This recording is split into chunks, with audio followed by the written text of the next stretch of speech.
saya hari ini memberikan seminar disebut dengan kata fisika.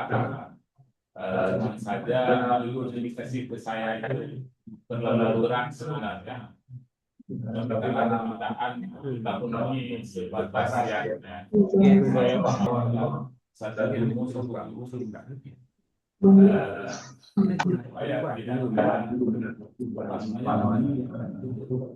efek panjang.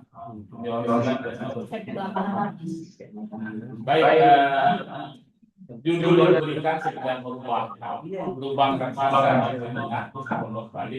Apakah simbol bukan seperti itu ya? Jadi kita sudah sama-sama memahami dan sudah beredar di masyarakat bahwa lubang raksasa yang terbentuk di daerah-daerah ini dan sering beredar di media massa disebutkan sebagai simbol. Sebenarnya yang penting itu bukan simbol atau yang paling penting bagi kita bahwa keberadaan lubang raksasa ini sudah mengganggu aktivitas masyarakat. Selain kecemasan penduduk-penduduk yang tinggal di sekitar sana, juga membuat akses jalan, infrastruktur, jaringan listrik menjadi terhambat. Dan ini menjadi berita besar. Yang pertama karena adanya cuaca ekstrim yang terjadi pada beberapa waktu yang lalu, yaitu akibat daripada situasi senyap 25 bulan November yang datangnya curah hujan sehingga memperparah keberadaan lubang di tanah yang ada di Aceh Tengah. Kemudian problem yang lain adalah karena terjadi hal yang sama, termasuk misal di Aceh, di Sumatera Barat yang baru-baru ini booming dengan kejadian simbol tersebut. Mungkin karena istilahnya dalam bahasa Inggris menjadi menarik dan itu menjadi viral di sudah memahami gambaran umum tentang simbol menjadi booming karena namanya yang memang menarik masyarakat dan juga karena memang berdampak pada kehidupan masyarakat sosial di tempat tersebut. Yang menjadi pertanyaan kita, apakah itu sebenarnya simbol atau bukan? Sebelum kita membahas apakah itu simbol atau bukan, yang pertama kita coba mempelajari sedikit apa itu sebenarnya simbol. Simbol itu adalah semacam tanah yang jatuh atau amblas ke bawah yang biasanya terjadi di kawasan kas atau kawasan batu kapur. Di daerah-daerah yang terdapat batu kapur, dan kita tahu bahwa di daerah-daerah kas atau daerah batu kapur ini atau batu gamping ini dia mempunyai lubang-lubang atau gua-gua di bawah permukaan. Pada kasus tertentu katakanlah adanya larutan batuan gamping yang ada di bawah itu dan juga jenuhnya air menyebabkan daya ikat tanah sehingga ketika terjadi lubang di bawah permukaan seperti ini, kemudian nanti tanah yang tumbuh di atasnya akan turun ke bawah. Ini yang kita sebut dengan simbol. Jadi sebenarnya khususnya kejadian simbol itu adalah terjadi di kawasan kas. Kita yakin bahwa daerah Aceh Tengah benar-benar itu juga kawasan kas. Tetapi apakah ini memang benar-benar terjadi di tempat tersebut sebagai simbol atau memang fenomena-fenomena yang lain? Kalau kita lihat secara geomorfologi di daerah Aceh Tengah, terutama di Ketol, itu umumnya terjadi terbentuk dari bentang alam perbukitan, lembah dengan kemiringan lereng yang curam. Nah ini tiga hal dari geomorfologi Aceh Tengah itu: bukit, lembah, dan curam. Itu kata kuncinya yang kira-kira nanti akan ada koneksi dengan apa yang kita bahas terkait dengan lubang raksasa yang terdapat di Aceh Tengah tersebut. Kalau kita lihat secara geologi, kawasan ini berada pada endapan vulkanik Lampahan. dengan istilahnya QVR, yaitu batuan vulkanik yang terbentuk pada masa Quaternary atau dari masa Pleistosen sampai Holocene atau 22,6 juta tahun yang lalu hingga saat ini. Maknanya boleh kita katakan batuan-batuan gunung api yang terbentuk pada saat itu, baik berupa tufa, breksi atau konglomerat di tempat tersebut, kemudian umurnya masih sangat muda, belum sangat kompak. Nah, kalau kita lihat sampel batuan material pasir yang terdapat di sekitar itu, saya dapatkan dari referensi jenis batuan material yang ada di situ adalah pasir. Jadi mengkonfirmasi bahwa dominasi material batuan di tempat itu adalah produksi piroplastik daripada letusan gunung api. Nah, kalau saya kembali ke gambar tadi yang pertama di atas, yang pertama tadi di awal saya ceritakan tentang di mana di Jakarta atau di raksasa yang terdapat di di Ketol, dan kita bandingkan dengan Ngarai Sianuk yang ada di Sumatera Barat, itu sebenarnya dari dominasi batuan yang ada di sana adalah hampir mirip-mirip, yaitu batuan material hasil dari letusan vulkanik. Nah, hari ini di Ngarai Sianuk sudah menjadi daerah wisata karena view-nya yang cukup bagus dan secara kebetulan areanya memang sangat luas, dan karena umurnya mungkin lebih tua daripada yang terjadi di Aceh Tengah, batuan piroplastik yang terbentuk di Ngarai Sianuk ini sudah kompak, sudah padat, sehingga longsor bukan ancaman yang yang signifikan untuk kawasan tersebut, berbeda dengan kasus yang terdapat di Ketol atau Aceh Tengah. Nah, sebenarnya dari segi posisi kita lihat, saya balik kembali, ada aliran air di bawahnya, kemudian di Ngarai Sianuk juga terbentuk aliran sungai di bawahnya, dan ini relatif lebih panjang dibandingkan dengan kejadian yang ada di Ketol Aceh Tengah. Lalu sebenarnya apa yang dapat memicu lubang raksasa kalau memang itu bukan sinkhole? Ada beberapa hal yang sudah kami kumpulkan, misalnya kejadian hujan ekstrim atau gangguan cuaca. Curah hujan yang tinggi itu dapat mengisi pori-pori yang ada di dalam tanah, sehingga tanah mengandung air yang cukup banyak dan jenuh, dan itu membuat daya ikat tanah menjadi rendah. Dan jika ada perbedaan ketinggian pada daerah tersebut, pengaruh daripada gravitasi dan kejenuhan air tadi menyebabkan terjadinya longsor. November 2025 kita tahu bahwa terjadi curah hujan yang cukup tinggi dalam 2 hari, dan itu adalah perwakilan curah hujan lebih dari 1 tahun di Aceh dengan curah hujan seperti itu, dan itu sangat memungkinkan bisa terjadi pelebaran longsor yang terdapat di daerah tersebut. Kita ketahui bahwa sebenarnya longsor ini menurut pengakuan masyarakat setempat sudah terjadi dari awal tahun 2000-an sampai sekarang. Kemudian karena tidak ada cuaca ekstrim yang signifikan dibandingkan dengan siklon senyar 2025 ini, sehingga orang tidak terlalu perhatian dengan dengan kejadian longsor tersebut. Yang kedua adalah air permukaan atau drainase. Air permukaan atau drainase itu bisa memperparah kejadian longsor atau erosi jika air tersebut masuk ke dalam rongga-rongga tersebut gitu. Nah, kita ketahui persis bahwa di lokasi kejadian itu memang ada drainase atau ada aliran air yang melalui daerah tersebut dan mengisi rongga-rongga yang ada di tempat tersebut, sehingga memperparah longsor tersebut terjadi. Jadi selain air hujan yang sudah jenuh di tempat itu, juga dibawa oleh air-air ke tempat lain, ke tempat tersebut, sehingga memperparah kondisi. Kemudian yang ketiga adalah kita sudah sepakati tadi bahwa material di daerah Ketol tersebut adalah material vulkanik, tufa, pasir vulkanik, yang dia punya daya ikat yang sangat rendah.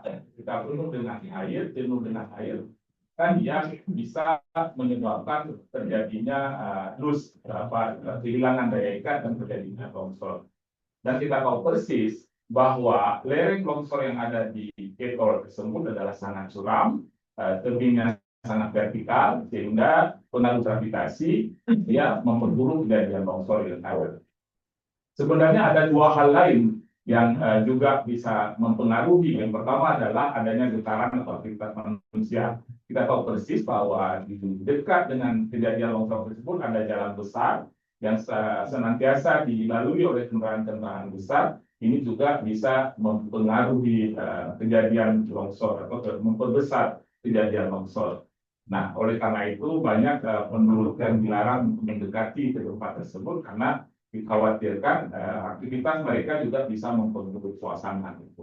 Kemudian secara historis daerah tersebut adalah daerah yang aktif dengan gempa. Di tempat lain pada gempa Katimun 2016, kalau tidak salah, saya juga membentuk lubang yang mirip-mirip seperti ini yang ada di Serempak, kalau tidak salah saya. Nah, itu adalah sebenarnya akibat daripada getaran tanah yang disebabkan oleh kegempaan. Secara kebetulan kasus yang terjadi di daerah Ketol ini tidak termasuk dipicu oleh gempa bumi. Mudah-mudahan tidak terjadi sampai saat daerah itu betul-betul stabil kemudian. Lalu sebenarnya yang ingin kita highlight hari ini adalah bukan apakah itu sinkhole atau tidak, kemudian apakah fenomena itu akan akan memperburuk suasana atau tidak. Yang kita inginkan dalam pertemuan kita hari ini adalah bagaimana kita mencoba menyikapi keberadaan longsor yang terjadi di daerah Aceh Tengah itu dengan keilmuan yang kita miliki, sehingga kita kontribusi berupa riset multidisiplin yang dalam melakukan upaya-upaya mitigasi pada lubang raksasa di Pondok Balik di Ketol Aceh Tengah. Katakanlah seorang geologi dia akan punya porsi di kajian litologi dan stratigrafi, kemudian di morfologi lereng, kemudian sejarah pembentukan lahan. Sedangkan kita di geofisika misalnya, atau di fisika kita bisa melakukan berbagai metode geofisika, dan juga untuk bidang-bidang lain di fisika, katakanlah di komputasi dia bisa melakukan simulasi yang bagaimana memperparah atau mengurangi peristiwa longsor tersebut, atau kajian-kajian material yang mengkaji tentang sifat-sifat fisika tanah yang ada di tempat tersebut, sifat-sifat fisika batuan yang ada di tempat tersebut, sehingga ini menjadi dasar ilmu yang bisa kita terapkan pada kejadian-kejadian lain di tempat lain. Di orang sipil, baik di hidrologi maupun di bioteknik, bisa melakukan kajian aliran air permukaan, infiltrasi air tanah, hubungan hujan dan longsor misalnya. Kemudian di bioteknik bisa melihat sifat mekanik tanah, di mana kita orang fisika juga bisa bergabung di sini, kemudian mengkaji stabilitas lereng dan mendesain drainase perkotaan. Sebenarnya kalau kita bincangkan seolah-olah semua aspek ilmu itu bisa masuk ke aspek ilmu sains dan teknologi masuk situ, tapi sebenarnya tidak terlepas keberhasilan dari semua aspek-aspek ilmu tadi ditambah dengan kajian-kajian ilmu sosial. Karena kita tahu persis kenapa kita melakukan mitigasi ini sebenarnya adalah untuk mengurangi risiko bencana kepada penduduk yang ada di sekitar. Tanpa adanya campur tangan orang-orang sosial di sana, maka kajian-kajian sains dan teknologi yang kita lakukan itu tidak akan bermanfaat sama sekali. Oleh karena itu, orang-orang di ilmu sosial masih bisa kita ajak di dalam kajian seperti ini, baik untuk mengkaji tentang persepsi dan komunikasi risiko misalnya, penerimaan bagaimana melakukan mitigasi, mensosialisasikan bagaimana memberikan pemahaman kepada masyarakat bagaimana menghindari jika terjadi kondisi-kondisi buruk. Kemudian juga di dalam konteks sosial bisa dilakukan kajian dampak sosial dan ekonomi. Kalau kita lihat kembali strategi mitigasi yang akan dapat kita lakukan di daerah tersebut adalah Yang pertama, barangkali ini hanya sekedar ide apa yang bisa kita lakukan. Yang pertama adalah mengalirkan air permukaan agar tidak masuk ke zona lingkungan. Kita tahu persis bahwa ada drainase di tempat tersebut yang langsung mengalir. Kemudian ini kalau diarahkan, ini setidaknya akan mengurangi potensi yang lebih besar ke depan. Memang sudah dicoba untuk diarahkan, tapi kejadiannya masih berlangsung, walaupun tidak sehebat ketika masih ada aliran air permukaan di sana. Yang kedua adalah drainase lereng dan pengendalian rembesan air tanah. Selanjutnya pelandaian lereng atau slope grading. Nah ini sebenarnya dalam konsep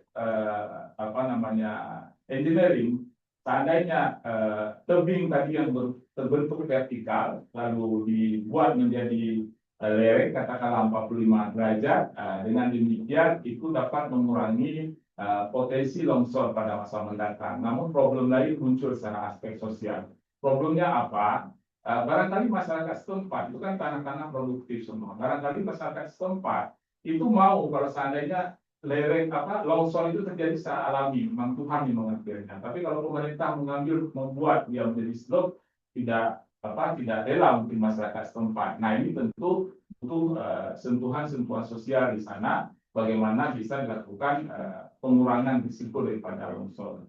Kemudian yang satu hal mungkin solusi kita bisa di sana, yaitu melakukan monitoring retakan, kita lakukan perkembangan dalam 4 dimensi, bukan hanya X, Y, dan Z, tapi juga terhadap waktu, sehingga kita bisa melakukan estimasi ke depan, daerah mana yang akan selanjutnya, di mana yang bisa kita proteksi sehingga bisa mengurangi daripada risiko bencana. Kita bisa juga mengajak misalnya orang-orang biologi kehutanan untuk melakukan penanaman pohon di tempat tersebut. Tentu saja ini dalam proses yang jangka panjang. Kita sebagai masyarakat Aceh yang punya kearifan lokal tentang itu, kita tahu daerah-daerah yang kira-kira hidup di sepanjang aliran sungai itu ada tanaman-tanaman tertentu yang biasanya ditanam di sepanjang sungai untuk mencegah erosi di sungai. Nah ini juga bisa diterapkan pada kasus longsor yang ada di Ketol Aceh Tengah tersebut. Gitu. Artinya kita selaku orang geofisika, selaku orang fisika juga masih bisa mengajak orang-orang yang ada di biologi dan kehutanan untuk berkontribusi dalam penanganan ini. Sedangkan dalam aspek mitigasi sosial, yang penting adalah komunikasi risiko. Kita berikan alasan teknis pengambilan dan penataan lahan, kemudian kompensasi dan dialog sejak awal orang hukum bisa bekerja di sini, kemudian membuat zona aman, jalur evakuasi dan protokol untuk tidak mendekati tepi lubang, dan pendampingan pantai helik antara kampus, pemerintah, masyarakat, perusahaan yang dengan demikian bisa menjaga perlindungan terhadap kawasan tersebut dari ancaman longsor dalam proses yang jangka panjang. Nah, kalau kita kembali ke sinkhole kan, istilah sinkhole sebenarnya kita bisa mengambil keuntungan. Keuntungannya dari mana? Itu kejadian itu bisa dipopulerkan di masyarakat, menjadi perhatian tidak hanya masyarakat, juga sampai pemerintah. Dengan demikian, baik masyarakat maupun pemerintah akan cepat memberi tanggapan. Seandainya itu dianggap sebagai longsor biasa-biasa saja dan itu menjadi lebih besar, maka mungkin tidak akan menjadi perhatian pemerintah dan masyarakat dalam waktu yang sedemikian singkat. Lalu kita perlu melakukan riset dan verifikasi di lapangan. Barangkali HFI, PSI sekarang mau berkontribusi melakukan kegiatan bersama-sama atau fieldwork atau apa yang berkaitan dengan pengabdian masyarakat misalnya, untuk melakukan kajian secara integrasi untuk semua ilmu bidang fisika yang kita miliki, melihat batuannya, rongganya, airnya, bidang runtuhan dan sifat-sifat kimiawi serta sifat fisik yang kita punya kapasitas untuk melakukan. Dengan kita tahu persis apakah itu sinkhole, apakah itu longsor, erosi, dan lain-lain, kita bisa tahu dengan tepat apa yang harus kita lakukan pada kejadian tersebut.